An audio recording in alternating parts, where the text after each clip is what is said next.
Bismillah.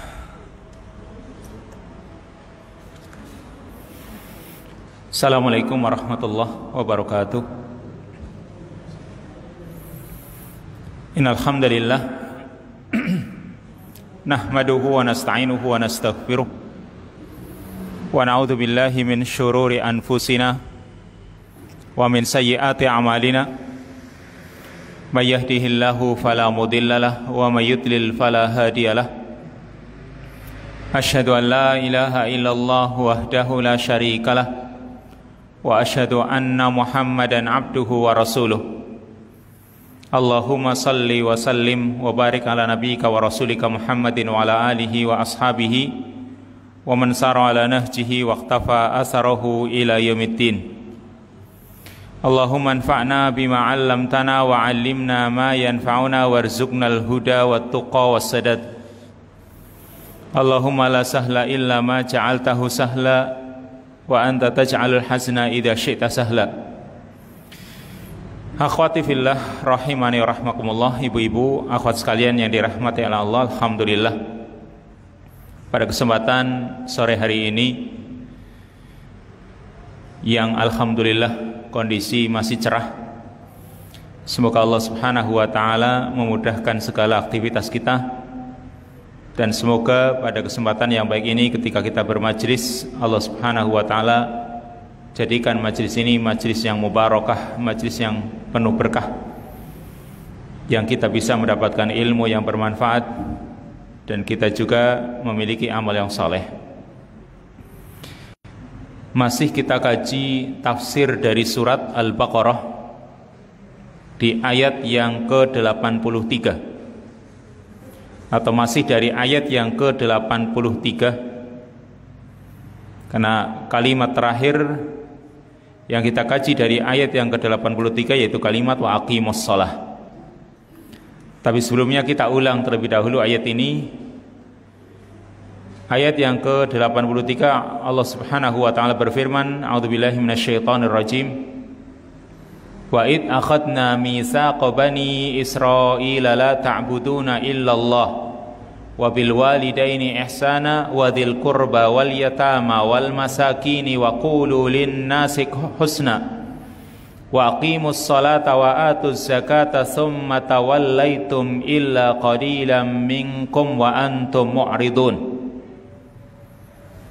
Wa id akhadna mitsaqa bani Israil, dan ingatlah ketika kami mengambil janji dari Bani Israel, yaitu la ta'buduna illallah, janganlah kalian beribadah kecuali kepada Allah.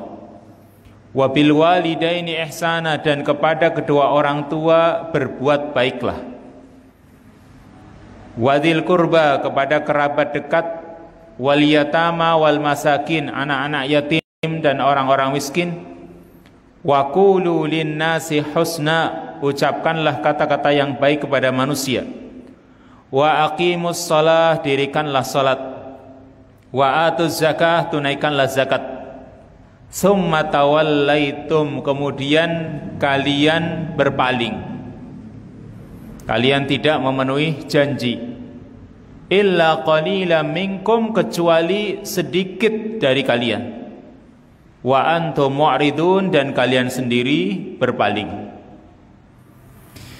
Jadi terakhir dari ayat ini yang kita jelaskan adalah kalimat wa aqimus shalah, dan dirikanlah salat. Sudah kita jelaskan tentang samaratus shalah, buah manfaat dari kita mendirikan sholat.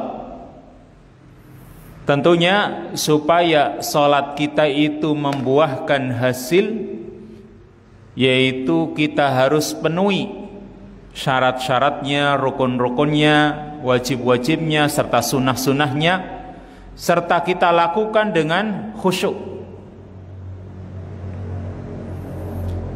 Dan kalimat ini, kalimat wa aqimus shalah, yang berarti mereka Bani Israel, yaitu orang-orang Yahudi dan Nasrani, mereka juga sholat. Ya, orang-orang Yahudi atau Bani Israel, mereka juga sholat. Sama seperti kaum muslimin, karena mereka diperintahkan oleh Allah juga wa aqimus shalah, dirikanlah salat. Kata para mufassirin, mereka itu melaksanakan salat sebagaimana umat-umat yang lain. Mulai zaman Nabi Musa alaihi salam sampai Nabi kita Muhammad sallallahu alaihi wasallam, mereka juga punya syariat salat, walaupun mungkin berbeda dengan salat atau cara salatnya yang diajarkan oleh Nabi kita Muhammad sallallahu alaihi wasallam. Kemudian kalimat selanjutnya yaitu wa'atuz zakah, dan tunaikanlah zakat. Kata zakat itu sering disertakan, dihubungkan dengan kalimat salat seperti di ayat ini. Wa aqimus shalah wa atuz zakah. Dirikanlah salat dan tunaikanlah zakat. Ini berarti kalimat tunaikanlah zakat diiringkan, disertakan dengan kalimat dirikanlah salat. Dan ini banyak ayat yang menjelaskan atau yang membawakan dua kalimat ini digabungkan jadi satu.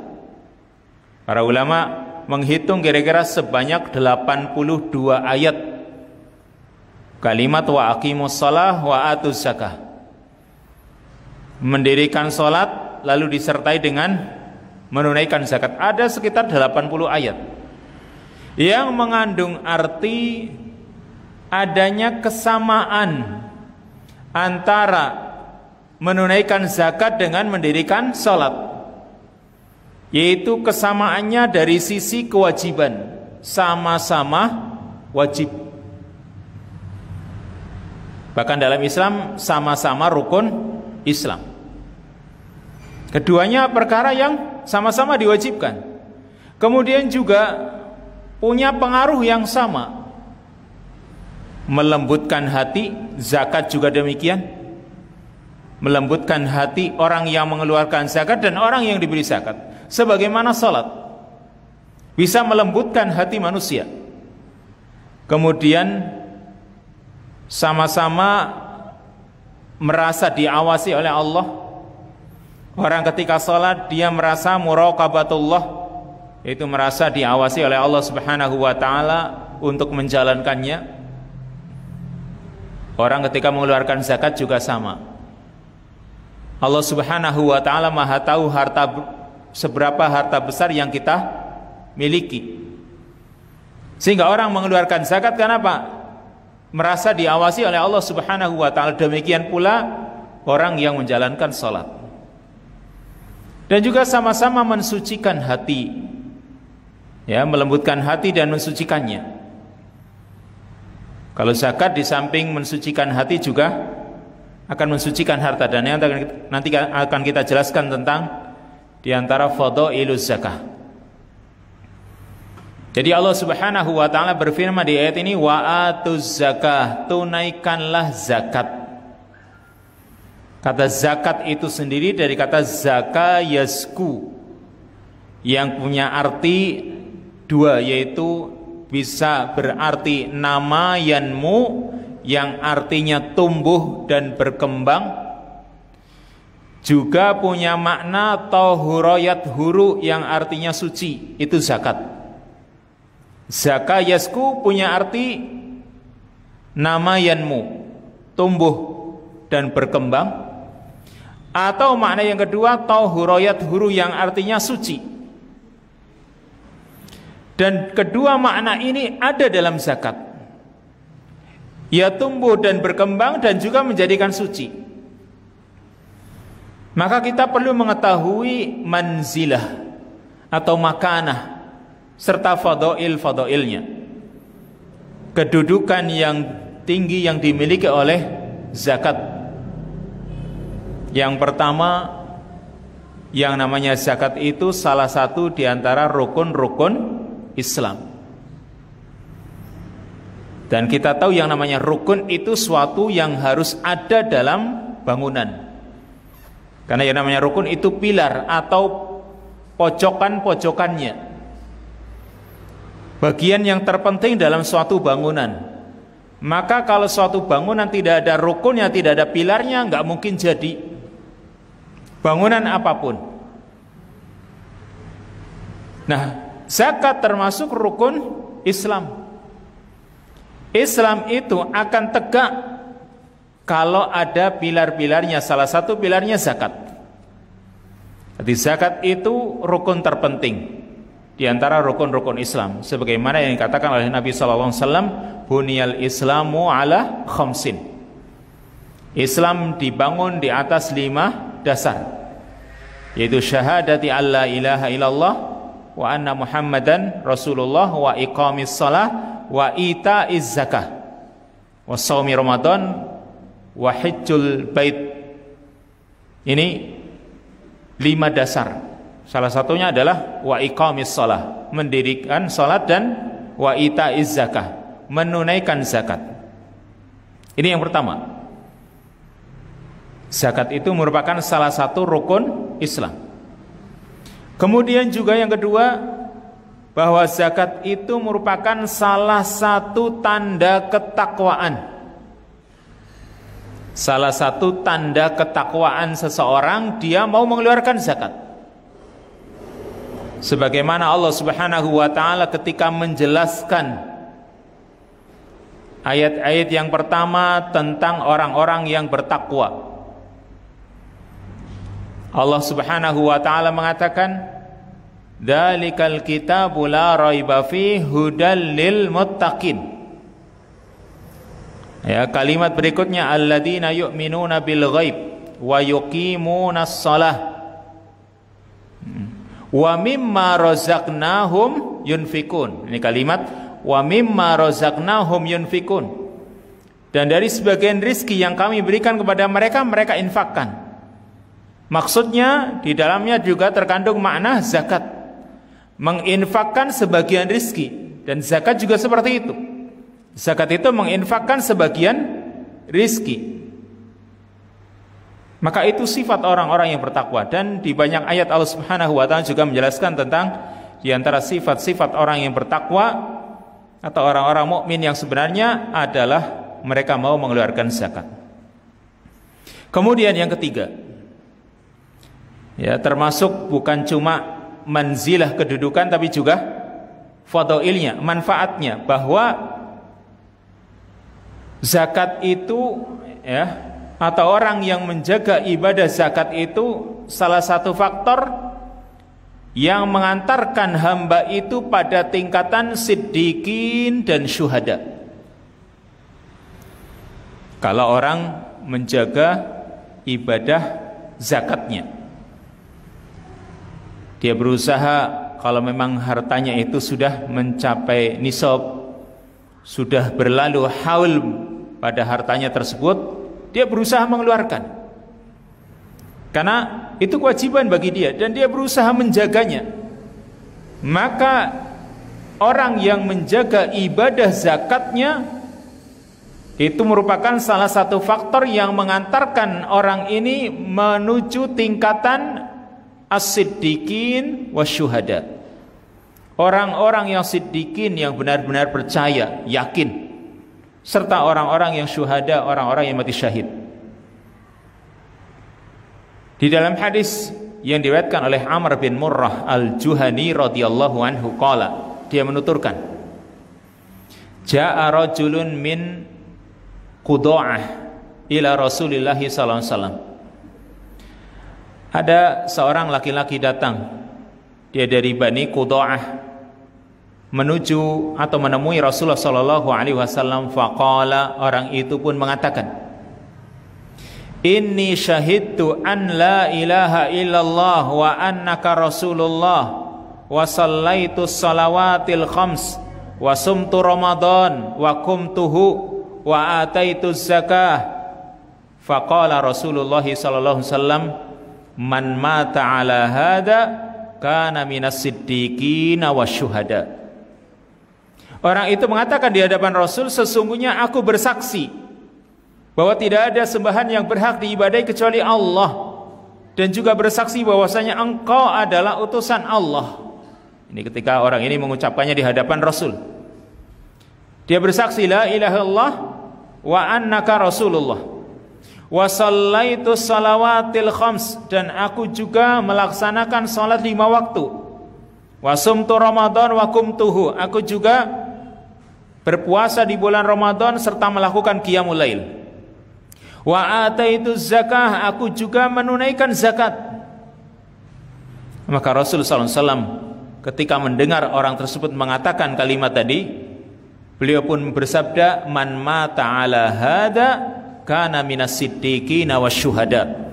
Orang yang mati di atas dasar keyakinannya ini tadi atau amaliyahnya tadi, maka dia mati termasuk orang-orang yang siddiqin dan syuhada. Kalau memang orang tersebut benar-benar berada di atas apa yang tadi dia sebutkan, di atas la ilaha illallah Muhammadur Rasulullah, lalu juga mendirikan salat. Bulan Ramadan dia juga berpuasa, kemudian menunaikan zakatnya. Andai kata dia benar-benar menjalani semua itu, maka ketika meninggal dunia dia ditulis dimasukkan oleh Allah Subhanahu wa taala ke dalam golongan as-siddiqin wa syuhada. Orang-orang yang benar-benar siddiq, percaya, dan juga orang-orang yang syuhada yang mati syahid. Ini yang ketiga. Yang keempat, kita tidak sebutkan banyak, cukup 5 saja. Yang keempat, diantara manzilah dan juga fadailus zakah, bahwa zakat itu salah satu faktor yang menyebabkan orang masuk surga. Di dalam hadis yang diriwayatkan oleh sahabat Abu Ayyub Al-Ansari radhiyallahu anhu, dia juga menerangkan anna rajulan qala lin nabi sallallahu alaihi wasallam, akhbirni bi'amalin yudkhilunil jannah. Ada seorang mengatakan kepada Nabi sallallahu alaihi wasallam, ya Rasul, wahai Rasul, beritahukan kepadaku tentang suatu amalan yang akan memasukkanku ke dalam surga. Ini memang para sahabat itu ketika bertanya kepada Nabi, mereka itu bertanya tentang suatu yang mulia. Salah satunya di sini adalah agar ditunjukkan tentang suatu amalan yang bisa memasukkannya ke dalam surga. Dan ini perkara yang mulia. Seperti itu yang ditanyakan oleh para sahabat kepada Nabi sallallahu alaihi wasallam. Maka Nabi sallallahu alaihi wasallam menjawab, faqala Nabi sallallahu alaihi wasallam, ta'budullah wa la tusyriku bihi syai'an wa tuqimus shalah wa tu'tiz zakah wa tasilur rahim. Kamu beribadah kepada Allah dan jangan menyekutukan kepadanya dengan suatu apapun. Kamu dirikan salat, kamu tunaikan zakat, dan kamu sambung hubungan rahim. Itu yang akan menyebabkan kamu masuk ke dalam surga. Jadi salah satu faktor yang menyebabkan orang ini masuk ke dalam surga adalah wa tu'tiz zakah, menunaikan zakat. Yang ini bukan hanya berlaku pada orang yang bertanya tadi, tapi ini juga untuk kita semua, umatnya Nabi sallallahu alaihi wasallam. Jadi kalau kita ingin masuk surga, salah satu jalannya, salah satu faktor yang mengantarkannya adalah wa tu'tiz zakah, menunaikan zakat. Serta yang terakhir, yang kelima, di antara fawaiduz zakah adalah bahwa zakat itu membersihkan jiwa dan juga membersihkan harta dari kotoran-kotoran. Bukan cuma membersihkan harta saja, tapi membersihkan jiwa orang yang mengeluarkan zakat. Allah Subhanahu wa taala berfirman di dalam surat At-Taubah ayat yang ke-103. Allah mengatakan, khud min amwalihim shadaqatan tutahhiruhum wa tuzakkihim biha. Khud min amwalihim, ambillah dari harta-harta mereka. Ini kata Allah kepada nabinya, ambillah dari harta mereka shadaqatan, suatu sedekah. Dan tentunya yang wajib namanya zakat. Tutahhiruhum, yang sedekah itu yaitu zakat, itu tutahhiruhum akan mensucikan mereka, wa tuzakkihim, dan juga akan membersihkan mereka. Ini kata Allah Subhanahu wa taala kepada nabinya. Ketika orang mengeluarkan sedekahnya atau zakatnya, maka itu akan membersihkan mereka. Maksudnya membersihkan jiwa mereka. Dibersihkan jiwa itu ketika orang mau mengeluarkan zakatnya, dibersihkan dari sifat egois,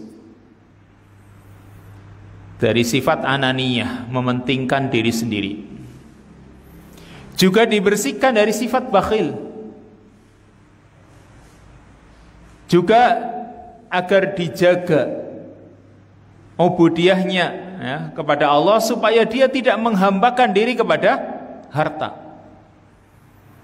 Orang itu kadang tidak merasa dia itu menjadi hambanya harta, karena dalam hidupnya hanya terpaku untuk mengejar harta. Sebagaimana yang dikatakan oleh Nabi SAW, ta'isa abdud dinar, ta'isa abdud dirham. Celakalah hambanya dinar, celakalah hambanya dirham. Arti Nabi menasabkan hamba itu kepada dinar, kepada dirham, yang itu adalah jenis harta. Orang bisa dikatakan hambanya dinar, hamba dirham, karena dalam hidupnya hanya untuk mengejar itu. Kalau di zaman Nabi dinar dirham, kalau di zaman kita, di masyarakat kita rupiah, hambanya rupiah. Karena dalam hidupnya hanya untuk mengejar rupiah, untuk menumpuk-numpuk hartanya. Maka ketika orang mengeluarkan zakat, dijaga dia dari penghambaan diri kepada harta. Kemudian juga ya, akan dikembangkan oleh Allah Subhanahu wa taala sifat cinta dan kasih sayang. Ya, akan dikembangkan sifat cinta dan kasih sayang di antara manusia dengan orang mengeluarkan zakat. Ini berarti dibersihkan jiwa mereka. Juga bukan cuma jiwa yang dibersihkan, tapi harta itu sendiri. Harta ketika harta itu dizakati, dikeluarkan zakatnya, maka harta itu jadi bersih dari usaha-usaha yang mungkin syubhat, belum jelas halal haramnya, dikeluarkan zakatnya, itu jadi bersih. Kalau memang belum jelas atau kita tidak tahu, jadinya bersih. Tapi ingat, kalau harta yang kita hadapi itu jelas haram, ya harus ditinggalkan. Nggak bisa kita tetap ambil harta haram itu lalu gampang nanti dizakati. Ini nggak bisa. Nggak bisa orang itu mengeluarkan zakat dari perkara yang haram. Kenapa? Karena Nabi mengatakan, innallaha thayyibun la yaqbalu illa thayyiban. Sesungguhnya Allah itu maha baik, dan Allah juga tidak menerima kecuali yang baik. Jadi zakat itu bisa tidak diterima oleh Allah. Karena apa? Bukan thayyib. Karena kadang mungkin orang berangan-angan hartanya yang dia hasilkan dari perkara yang haram, katakanlah, biar bersih saya zakati sajalah. Padahal sudah jelas itu didapatkan dari perkara yang haram, walaupun dizakati tetap saja hukumnya haram. Itu kalau memang sudah jelas harta tersebut haram. Tapi kalau kita tidak tahu dan mungkin saja di dalamnya ada yang kotor, maka ketika kita keluarkan zakatnya, Allah Subhanahu wa taala jadikan harta yang ada itu menjadi bersih dan memberikan keberkahan. Jadi harta ketika dizakati sama dengan dikeluarkan kotoran-kotorannya.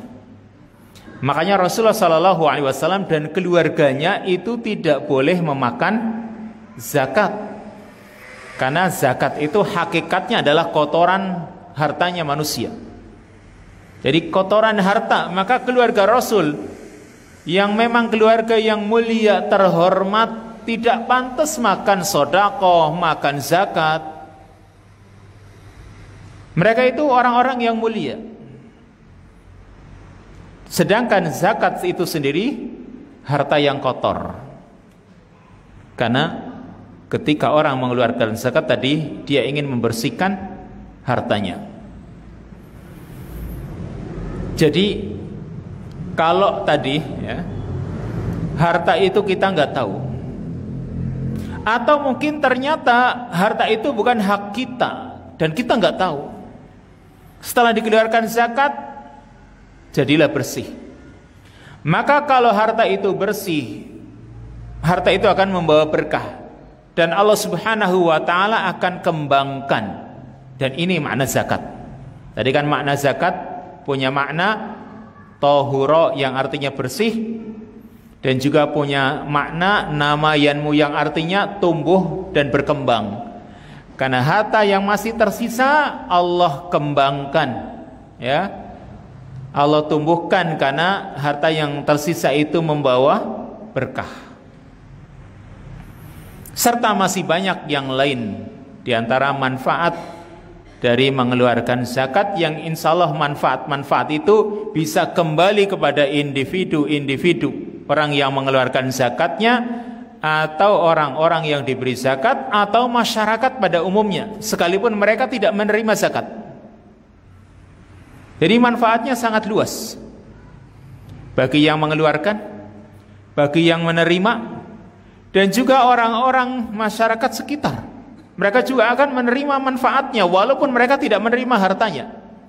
Mungkin mereka tidak melihatnya, tapi mereka bisa merasakan manfaatnya dalam kehidupan. Makanya itu bisa mendapatkan rahmat dari Allah Subhanahu wa taala. Bahkan Allah Subhanahu wa taala akan berikan kekuasaan di muka bumi ini bagi sebuah masyarakat yang mereka mau mengeluarkan zakatnya. Allah akan berikan kekuasaan di muka bumi ini, atau yang disebut dengan tamkin. Allah berikan kekuasaan bagi sebuah masyarakat yang memang mereka mau mengeluarkan zakatnya.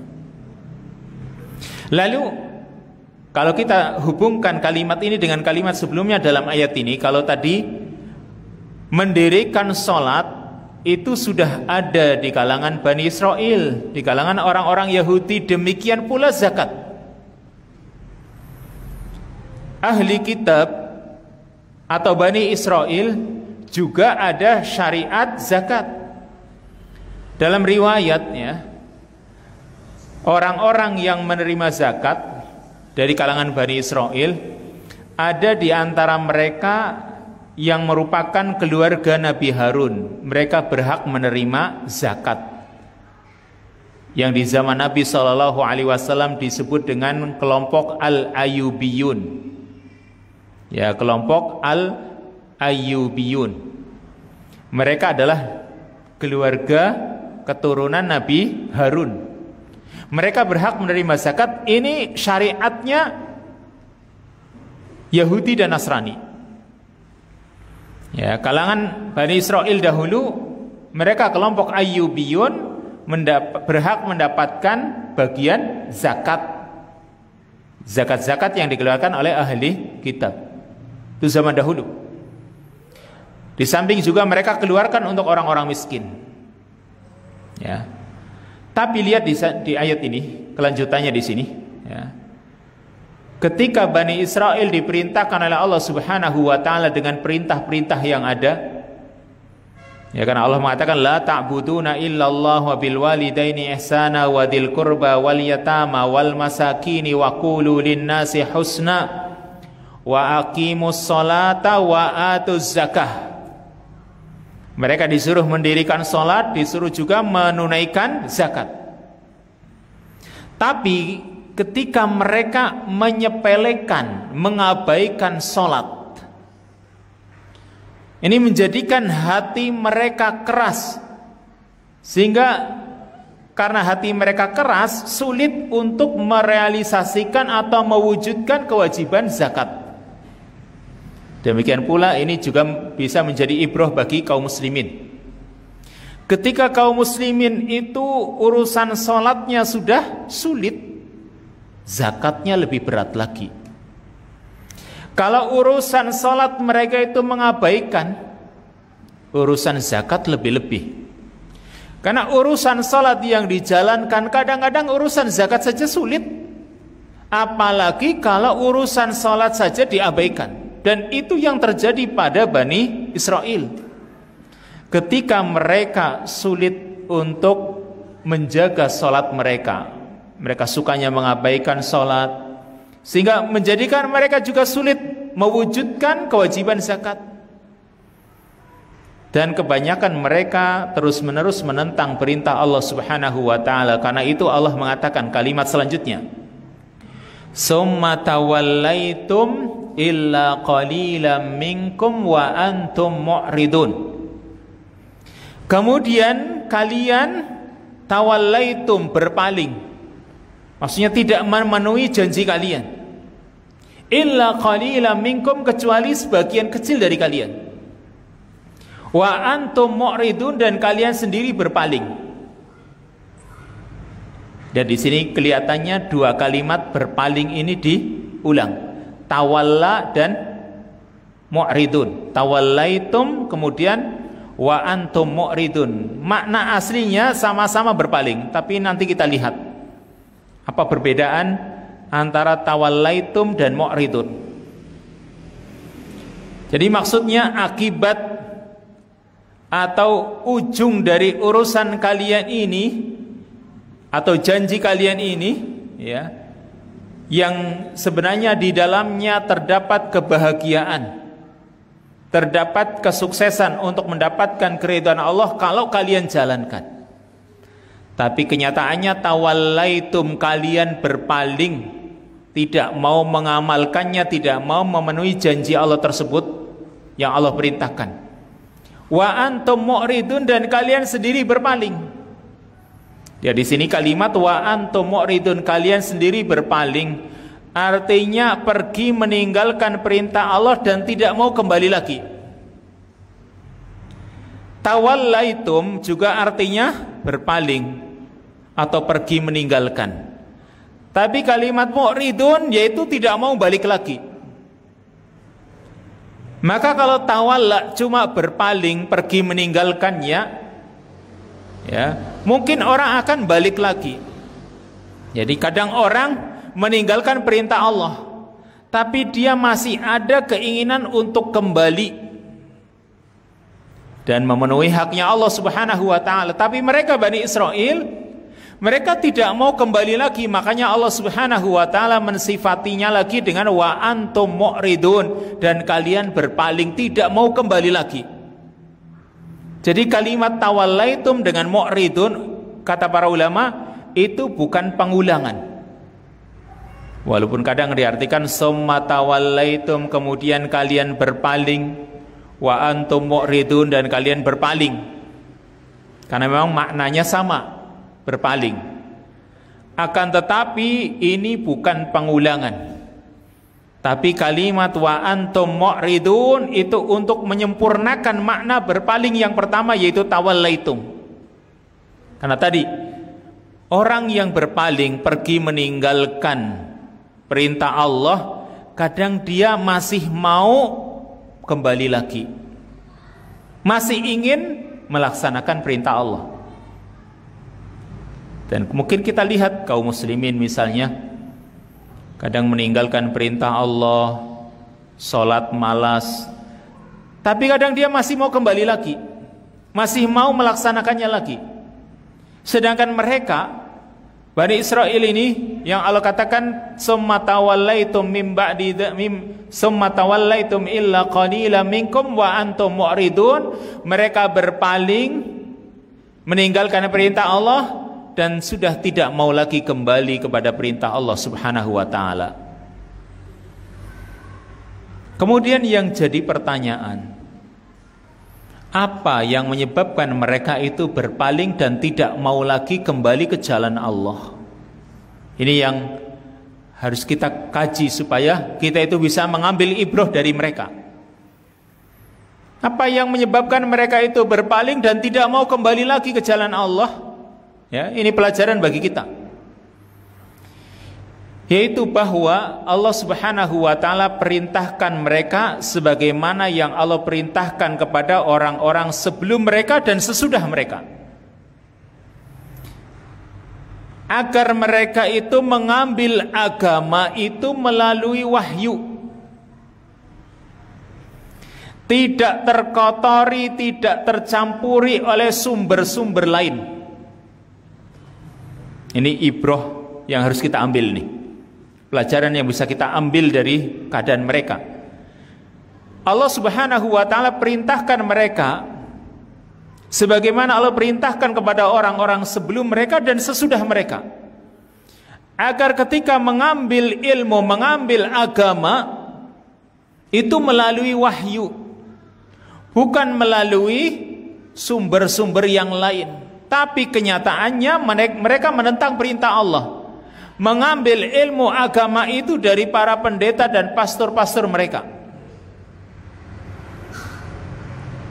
Jadi bukan mengambil perintah itu dari apa yang dikatakan oleh Allah, apa yang disabdakan oleh nabinya, tapi mereka mengambil ilmu dari pendeta dan pastor mereka, atau ahbar wa ruhban, sehingga mereka menjadikan para ahbar dan ruhban, pendeta dan pastor-pastor mereka itu sebagai Tuhan.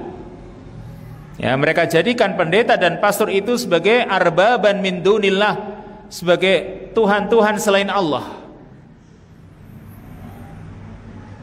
Yaitu mereka mengikuti pastor-pastor atau pendeta-pendeta itu. Ketika para pendeta dan pastor itu menggugurkan kewajiban sholat, menggugurkan kewajiban harta dengan akal pikiran mereka, mereka ikuti. Ya, orang-orang awam ini mengikuti para pendeta dan pastor tersebut, sehingga ilmu agama yang mereka dapatkan, ilmu yang datang dari para ahbar dan rohban tadi, para pendeta dan pastor, yang tidak melalui mereka, mereka tolak. Walaupun itu firman Allah, walaupun itu sabda Rasul sallallahu alaihi wasallam. Sebagaimana yang Allah Subhanahu wa taala katakan dalam surat Asy-Syura ayat yang ke-21. Dalam surat Asy-Syura ayat yang ke-21 Allah taala berfirman, am lahum syuraka syara'u lahum minad dini ma lam ya'dzam bihillah. Ataukah mereka memiliki sekutu-sekutu, tandingan-tandingan bagi Allah yang membuat syariat untuk mereka dari urusan agama ini yang tidak Allah izinkan untuk mereka. Karena para pendeta dan pastor tadi, mereka membuat syariat sendiri. Apa yang Allah haramkan mereka halalkan, atau sebaliknya, apa yang Allah halalkan mereka haramkan. Berarti mereka membuat syariat sendiri. Siapa yang melakukannya? Al-ahbar wa ruhban, para pendeta dan pastor-pastornya ahli kitab. Lalu orang-orang mengikutinya, maka orang-orang yang mengikuti mereka berarti menjadikan pendeta dan pastor itu sebagai Tuhan. Sebagaimana kalau sekarang kaum muslimin, makanya kaum muslimin itu berusaha mendasari amal ibadahnya itu di atas dalil Quran dan hadis. Itu penting bagi kita, ya, supaya kita itu bukan dikatakan orang yang cuma taklid buta, cuma ikut-ikutan, nggak tahu dalilnya apa. Orang itu harus belajar, jangan sampai dikatakan taklid buta. Pokoknya kata si fulan ya saya ikut, kata alim fulan saya ikut, tanpa tahu dari mana sumbernya. Pokoknya si fulan kalau sudah mengatakannya saya ikut. Itu namanya orang yang taklid buta. Karena ulama itu seperti petunjuk, ulama itu seperti pelita yang membantu memahami wahyu, tapi mereka itu tidak memiliki hak untuk membuat syariat. Mereka itu tidak punya hak untuk mengotak-atik syariat dalam semua bidang kehidupan ini. Tugasnya cuma menerangkan. Ketika wahyu tidak bisa dipahami, mereka menerangkannya, menjelaskannya. Itu tugasnya ulama. Dan penyakit ini tadi, ya, penyakit orang-orang awam dari kalangan ahli kitab, mereka cuma mengekor saja. Apa yang dikatakan oleh pendeta dan pasturnya mereka jalankan. Kalau yang tidak, mereka tidak jalankan. Ini penyakit sejak dahulu menimpa Bani Israel. Dan ternyata menyebar sampai ke kita. Kita sebagai kaum muslimin punya tugas untuk apa? Thalabul ilmi, menuntut ilmu. Makanya Nabi mengatakan thalabul ilmi faridatun ala kulli muslimin. Menuntut ilmu itu wajib bagi setiap muslim, baik laki-laki maupun wanita. Punya tugas, punya kewajiban menuntut ilmu. Minimal ilmu tentang apa yang dia jalankan sehari-harinya dalam urusan agama ini, ya, ibu-ibu, ya. Urusan ibadah kita, misalnya wudhu, sholat, dan yang lainnya yang kita jalani setiap hari, itu minimal kita tahu ilmunya. Bukan cuma sekedar ikut sajalah, saya dulu sejak kecil taunya kayak gini ya, saya jalani. Tapi ternyata nggak tahu bagaimana apa yang dikatakan, apa yang dijalankan oleh Nabi. Padahal Nabi mengatakan, "Shallu kama ra'aitumuni usolli." Sholatlah kalian sebagaimana kalian melihatku sholat. Berarti sholat kita itu sudah seperti sholatnya Rasul atau belum? Kalau belum, berusaha cocokkan sholat kita dengan sholatnya Rasul. Lah bagaimana? Ya pelajari bagaimana sholatnya Rasul. Itu tugas kita. Kenapa? Amaliyah ini kita lakukan setiap harinya. Karena kita akan ditanya nanti oleh Allah Subhanahu wa ta'ala. Kita diberi waktu, diberi umur, diberi kesempatan, kenapa tidak pernah belajar? Jangan penyakit yang dialami oleh Bani Israel ini tetap kita pertahankan. Ini penyakit harus disingkirkan. Penyakit taklid tadi cuma ikut-ikutan saja. Dan ini tadi yang menyebabkan mereka ini berpaling dan tidak mau kembali lagi. Kenyataannya juga seperti itu sekarang begini. Kalau ada seorang muslim, sebenarnya orang itu baik, tapi ketika urusan ibadahnya hanya karena gurunya, pokoknya dia belajar sholat atau yang lain, pokoknya apa yang dia dapatkan dari gurunya, kalau yang tidak, dia tidak mau menerimanya. Itu kalau sudah disuruh untuk memperbaiki, sulitnya luar biasa, gak mau dia. Karena merasa yang lain itu gak sesuai. Nah, na'udzubillah kalau qadarullah dia mengikuti suatu kejelekan, keluar dari Islam, lalu dia mengikutinya karena mengambil ilmunya itu tidak melalui qala Allah qala Rasul, tidak melalui firman Allah sabda Rasul. Akhirnya ketika disuruh kembali sulit. Makanya tadi Bani Israel juga seperti itu. Summa tawallaitum illa qalilan minkum wa antum mu'ridun. Kemudian kalian berpaling, kecuali sedikit saja dari kalian, dan kalian sendiri juga berpaling. Kalian enggak mau menerima dan tidak mau kembali. Ini karena mereka mengambil ilmunya ini dari para pendeta dan pastor, bukan melalui wahyu, bukan melalui qala Allah qala rasuluhu, ini firman Allah, ini sabda Rasulnya. Maka kita ini tadi mengambil ibrah, kita berusaha belajar bagaimana Allah Subhanahu wa ta'ala menjelaskannya atau Rasul sallallahu alaihi wasallam mempraktekannya. Kita harus tahu. Jangan sampai seperti ahli kitab, ittakhadhu ahbarahum wa ruhbanahum arbaban min dunillah. Mereka menjadikan para pendeta dan pastor-pastor mereka sebagai Tuhan selain Allah. Menjadikan mereka sebagai Tuhan, bukan nyembah-nyembah pendeta dan pastornya, bukan. Cium tangan atau mungkin ngalap berkah dari pendeta dan pastornya, bukan. Tapi ketika pendeta dan pastornya mengharamkan apa yang Allah halalkan, atau sebaliknya, menghalalkan apa yang Allah haramkan lalu diikuti, atau dengan kata lain mentaati mereka dalam urusan maksiat, itu sama dengan menjadikan mereka sebagai Tuhan. Jadi kalau keadaan mereka seperti itu, ahli kitab itu seperti itu, keadaan kita juga kadang sama dengan mereka. Apalagi Rasul sallallahu alaihi wasallam sudah menyatakan dalam hadis, la tattabi'unna man kana qablakum, la tattabi'unna sanana man kana qablakum hadwal qudzati bil quddah, shibran bi shibrin, dira'an bi dira'in, hatta law dakhalu juhra dabbin la dakhaltumuh.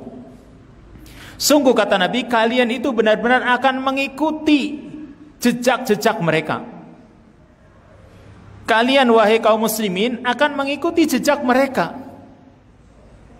dan mengikuti jejaknya sama persis, sedikit demi sedikit, sejengkal demi sejengkal, sehasta demi sehasta, sampai ketika mereka masuk lubang biawak pun kalian juga masuk. Maka para sahabat bertanya, mereka itu apakah al-Yahud wan Nasara wahai Rasul? Ya Rasulullah, al-Yahud wan Nasara, apakah mereka Yahudi dan Nasrani? Kata Nabi sallallahu alaihi wasallam, faman, siapa lagi kalau bukan Yahudi dan Nasrani yang kalian ikuti? Dan kalau tadi kenyataannya orang-orang Yahudi dan Nasrani seperti itu keadaannya, ternyata kaum muslimin juga seperti itu.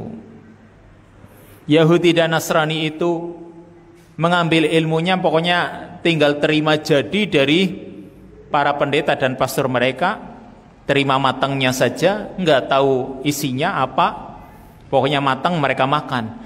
Kaum muslimin juga ada yang seperti itu, terima matangnya, pokoknya jadi nggak tahu isinya apa, racun atau apa, yang penting dimakan.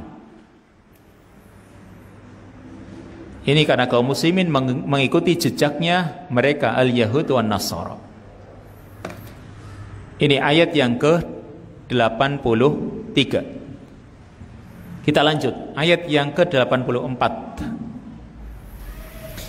Allah Subhanahu wa taala berfirman, wa id akhadna mitsaqakum la tasfikuna dima'akum wa la tukhrijuna anfusakum min diyarikum thumma aqrartum wa antum tashhadun.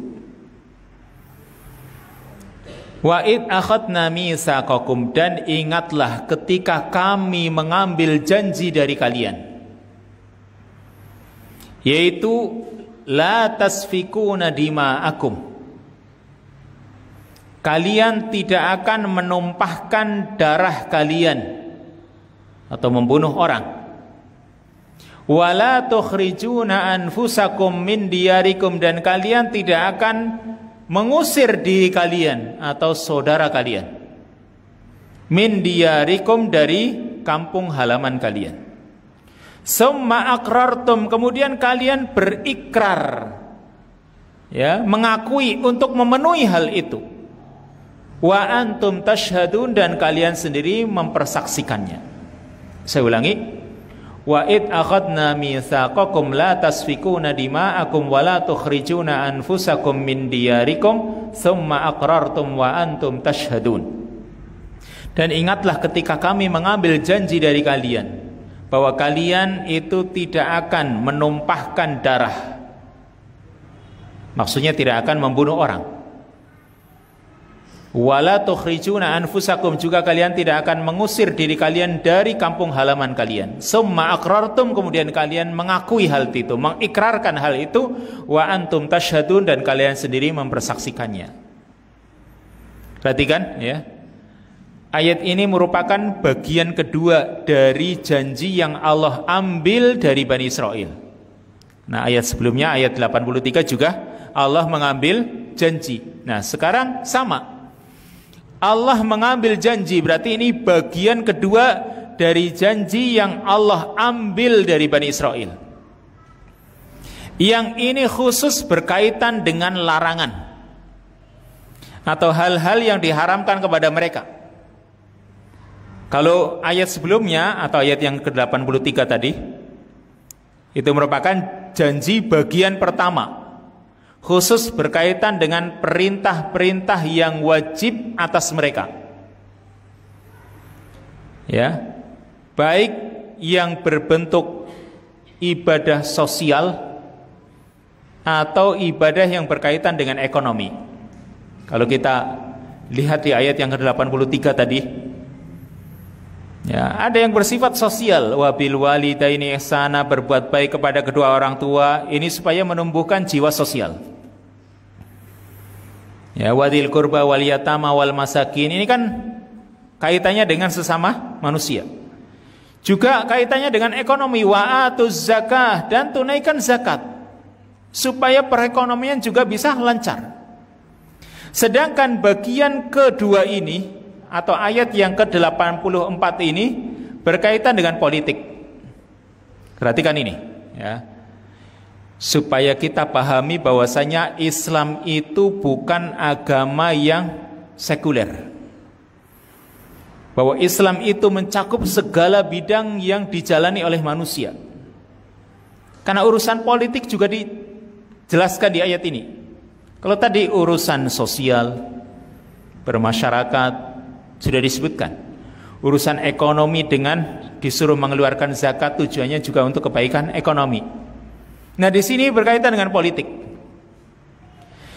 Maksudnya ini sebagai bantahan bahwa agama itu tidak hanya berkaitan dalam ibadah yang harus dilakukan di rumah saja.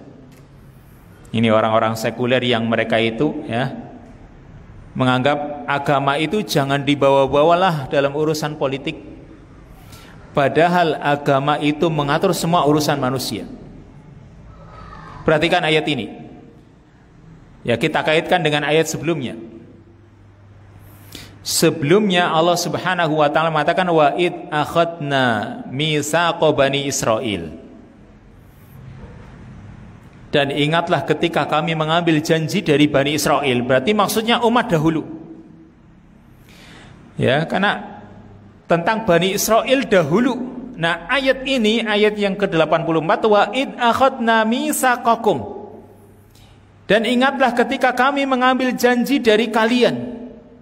Kalian siapa? Orang-orang Yahudi atau Nasrani di zaman Nabi sallallahu alaihi wasallam. Kalau sebelumnya tadi wa'id akhadna mitsaqa bani Israil, dan ingatlah ketika kami mengambil janji dari Bani Israil, itu umat dahulu. Bani Israil dahulu. Sekarang kami mengambil janji dari kalian, yaitu kalian wahai Bani Israil, Yahudi Nasrani di zaman Nabi sallallahu alaihi wasallam. Allah Subhanahu wa taala menyamakan mereka, orang-orang Yahudi Nasrani di zaman Nabi, dengan umat dahulu. Karena mereka itu satu akidah, satu manhaj, satu agama. Makanya Allah Subhanahu wa taala ketika mengajak bicara orang-orang Yahudi Madinah di zaman Nabi sallallahu alaihi wasallam, dengan Allah menyebutkan atau mengajak bicara para pendahulu mereka di zaman Nabi Musa. Itu dari kaitannya karena mereka itu hakikatnya sama. Orang-orang Yahudi Madinah yang ada di zaman Nabi sallallahu alaihi wasallam itu mereka punya sifat yang sama dengan orang-orang Yahudi dahulu, sehingga Allah kadang menyebutkan Bani Israel tentang keadaan umat dahulu, lalu Allah juga mengajak bicara orang-orang Yahudi zaman sekarang karena mereka sama. Apalagi isinya atau isi ayat ini juga menerangkan tentang persatuan umat. Ya, tentang persatuan umat Allah mengatakan la tasfikuna dima'akum. Allah mengambil janji la tasfikuna dima'akum, bahwa kalian itu tidak akan menumpahkan darah-darah kalian sendiri, tidak akan membunuh orang sendiri, ya, tidak akan membunuh sesama kalian sendiri. Dan di sini, ya, Allah mengatakan la tasfikuna dima'akum, kalian tidak akan mengalirkan darah kalian sendiri. Kan nggak mungkin orang itu bunuh diri, tapi maksudnya membunuh orang lain. Berarti kan orang lain yang dibunuh. Tapi Allah ungkapkan dengan kalimat, jangan kalian mengalirkan darah kalian sendiri, padahal yang dialirkan darah orang lain. Tapi Allah menyebutkan darah kalian sendiri karena mereka itu satu akidah, mereka satu agama, sehingga Allah katakan la tasfikuna dima'akum, jangan kalian menumpahkan darah kalian sendiri. Bahkan mereka bukan cuma satu akidah, satu nasab juga, sama-sama Bani Israel, ya. Mungkin kalau beda akidah atau beda keyakinan, Allah tidak akan menyebutkan menumpahkan darah kalian sendiri, ya. Allah tidak menyebutkan darah kalian sendiri. Tapi karena mereka satu keyakinan, sehingga Allah katakan la tasfikuna dima'akum wa la tukhrijuna anfusakum. Jadi diri kalian di sini. Perhatikan. Kalau satu akidah, satu keyakinan, walaupun beda nasab, tetap dikatakan diri kalian sendiri. Tapi sebaliknya, kalau satu nasab tapi beda akidah, maka yang namanya akidah itu membatalkan nasab. Sehingga Allah tidak menyebutkan diri kalian sendiri kalau beda akidah, walaupun satu nasab. Ya, makanya kalimatnya di sini la tasfikuna dima'akum, kalian tidak akan menumpahkan darah kalian sendiri. Juga kalimat wala tukhrijuna anfusakum min diyarikum, kalian juga tidak akan mengusir diri kalian sendiri, maksudnya saudara kalian, dari kampung halaman kalian. Jadi la tasfikuna dima'akum maksudnya tidak membunuh, ya, sebagian kalian tidak membunuh sebagian yang lain. Wala tukhrijuna anfusakum min diyarikum, dan tidak mengusir saudara kalian dari kampung halaman kalian sendiri. Supaya masing-masing individu dari mereka, dari Bani Israel, merasa bahwa dirinya itu sama dengan yang lain. Sehingga Allah katakan tadi la tasfikuna dima'akum wa la tukhrijuna anfusakum min diyarikum, jangan kalian mengusir diri kalian. Kan gak mungkin orang mengusir dirinya sendiri, maksudnya mengusir saudaranya. Tapi Allah ungkapkan dengan kalimat diri kalian, supaya mereka Bani Israel itu merasa bahwa saudaranya itu juga sama dengan dirinya. Maka khitab atau ayat yang semacam ini juga ditujukan kepada umatnya Nabi Muhammad SAW. Seperti Allah sebutkan dalam surat An-Nisa ayat yang ke-29, Allah mengatakan wala taqtulu anfusakum, janganlah kalian membunuh diri kalian sendiri. Maksudnya membunuh sesama kaum muslimin.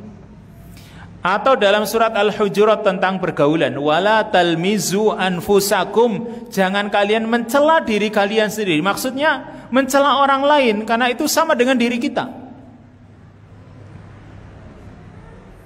Jadi jika sama akidahnya, sama agamanya, maka jelas tidak boleh. Nah, jika tidak, maka tidak berlaku ayat ini. Contohnya begini, Nabi SAW bersabda, man baddala dinahu faqtuluh, barang siapa mengganti agamanya, maka bunuhlah dia. Barang siapa yang mengganti agamanya, dia murtad, maka bunuhlah dia. Coba, Nabi memerintahkan untuk membunuhnya, walaupun saudara kita. Ya, kaum muslimin disuruh membunuh orang yang murtad, walaupun saudaranya sendiri. Kenapa? Sudah bukan satu keyakinan, akidahnya sudah beda. Kalau masih satu akidah, ya kita perlakukan seperti diri kita. Satu agama, kita anggap dia itu saudara kita atau seperti diri kita. Makanya tadi Allah sering mengungkapkan kalimat anfusakum, diri kalian. wala talmizu anfusakum wala tanabazu bil alqab. Ini Allah sebutkan dalam surat Al-Hujurat, jangan kalian mencela diri kalian dan jangan kalian itu memanggil dengan julukan yang jelek. Ya, memanggil orang lain dengan julukan yang jelek sama dengan memanggil diri sendiri dengan julukan yang jelek pula. Karena masih satu agama, sama-sama muslim. Kalau orang itu kafir lalu membunuhnya, Nabi SAW perintahkan kalau memang orang itu ya melawan kaum muslimin. Ini Nabi SAW katakan hal itu. Kalau beda agama, coba Nabi Nuh alaihi salam ketika anaknya yang bernama Kan'an, dia tidak mau ikut kapal, lalu dia tenggelam dengan banjir. Maka Nabi Nuh ingin agar anaknya itu diampuni oleh Allah Subhanahu wa taala, mohon ampun kepada Allah untuk anaknya. Apa kata Allah? Allah mengatakan innahu laisa min ahlik. Sesungguhnya dia anakmu itu bukan keluargamu. Perhatikan ini. Anaknya Nabi Nuh jelas lahir dari istri beliau. Ya, itu merupakan anak beliau, tapi Allah katakan innahu laisa min ahlik, sungguh dia itu bukan keluargamu. Kenapa? Sudah beda akidah, sudah beda agama. Seperti itu pula Bani Israel ini tadi, ya. Kalian harus sadari, mereka itu saudara kalian. Jangan kalian usir. Perhatikan ini yang kaitannya dengan masalah perpolitikan di sini tadi, ya. Mereka itu sama-sama akidahnya dengan kalian. Makanya kalian itu jangan mengusir mereka. Summa aqrartum, kemudian kalian mengakui hal itu, kalian mengikrarkan hal itu, ya, illa qalilam minkum. Summa aqrartum wa antum tashhadun.